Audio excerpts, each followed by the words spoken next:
সবাইকে স্বাগতম আমার চ্যানেলে। আজ আবার নিয়ে আসলাম নতুন একটি টেক নিউজ। প্রথমে নিউজ থাকছে ডিজে এর পক্ষ থেকে। আপনারা নিশ্চয়ই জানেন যে DJI ড্রোন এবং অ্যাকশন ক্যামেরার মার্কেটে খুবই ভালো পারফরমেন্স করে। এখন শোনা যায় যে DJI মিররলেস ক্যামেরার জগতে পা রাখতে চলেছে। DJI এর প্যারেন্ট কোম্পানি হলো হ্যাসেলব্লাড। হ্যাসেলব্লাডকে ফটোগ্রাফি কিংও বলা হয়। হ্যাসেলব্লাড DJI এর সাথে কিছু ক্যামেরা অ্যালগরিদম শেয়ার করে পারে। পরবর্তী নিউজ থাকছে কোয়ালকম স্ন্যাপড্রাগনের পক্ষ থেকে। কোয়ালকম বাজেট ল্যাপটপের জন্য নতুন একটি চিপ নিয়ে আসতে চলেছে। ওই প্রসেসরটার নাম হতে পারে কোয়ালকম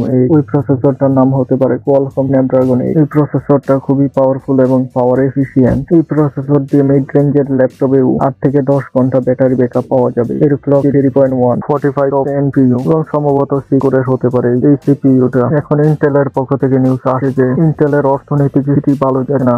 গুঞ্জন উঠেছিল কোয়ালকম ইন্টেলের সেমিকন্ডাক্টর সেকশনটা কিনে নিতে চায়। তাদের কোরালটা সিরিজও তেমন হিট হয়নি। এই অর্থনৈতিক মন্দায় পরে ইন্টেল তাদের 5G মডেম ম্যানুফ্যাকচার সেকশনটি অ্যাপেলের কাছে বিক্রি করে দিয়েছে। এখন আশা করা যায় 5G মডেম কোয়ালকমের কাছ থেকে না নিয়ে অ্যাপেল নিজেই নিজেদের 5G মডেম তৈরি করতে পারবে। পরবর্তী নিউজটাও অ্যাপেলের মার্চের শেষে এবং এপ্রিলের শুরুর দিকে আইফোন SE 4 লঞ্চ হতে পারে। আইফোন SE 4 এর কিছু ছবি এবং ট্র্যাক লিক হয়ে গেছে। এতে দেখা যাচ্ছে এই মোবাইল ফোনটি অ্যাপেলের বায়োনিক A17 চিপ দিয়ে আসতে পারে। এর ক্যামেরা মডিউল বাদে এর সাইজ ডিজাইন সব আইফোন 16 এর মতো, বলতে পারেন হুবহু আইফোন 16। এবং ফ্রন্ট ক্যামেরা থাকে 12 মেগাপিক্সেল, পিছনে একটি ক্যামেরা থাকছে 48 মেগাপিক্সেলের। আরো থাকছে টাইপ চার্জিং পোর্ট। স্যামসাং এর পক্ষ থেকে নিউজ আসে যে এবার স্যামসাং S24 এপি আসবে না। এর পরিবর্তে স্যামসাং S25 এজ নামক একটি ডিভাইস আনতে পারে।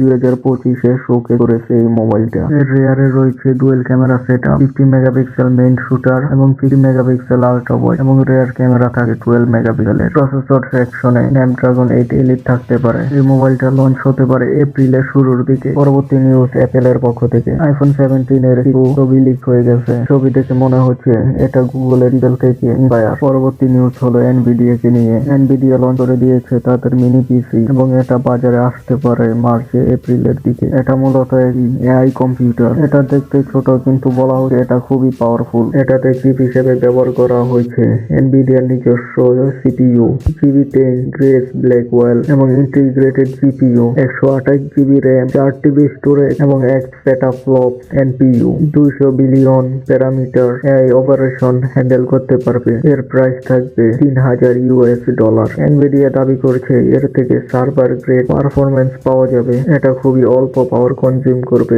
এনভিডিয়া বলছে যে এটা মোবাইলের চার্জার দিয়েও চালানো যাবে। পরবর্তী নিউজ থাকছে AMD Ryzen এর পক্ষ থেকে। CES তে AMD তাদের নতুন প্রসেসর শোকেস করেছে। AMD Ryzen AI Max Pro 395। এই সিপিইউটা ডাইরেক্ট অ্যাপেলের M4 Max এর সাথে কম্পিট করবে। এতে রয়েছে 16 core 32 thread, boost clock speed up to 5.1 GHz, base clock speed 3 GHz, L2 cash 16 MB, L3 cash 64 MB, default TDP থাকে 55 watt. সিপিইউর socket হিসেবে থাকছে AP11। এতে আইজিপি হিসেবে থাকছে Radeon 86S গ্রাফিক্স কার্ড। এর আইজিপিইউ তে কোর রয়েছে 40টি। এর গ্রাফিক্স ফ্রিকোয়েন্সি হলো 2900 মেগাহার্জ এবং 50 টপস এর এনপিইউ থাকে। AMD AI Max এর আইজিপিইউ AMD 4070 কেও গেমিং এ বিট করে। এর ট্র্যাক দেখে তো পাওয়ারফুলি মনে হচ্ছে। এটা বাজারে আসলে তারপর বোঝা যাবে। আজকের টেক নিউজ এতটুকুই।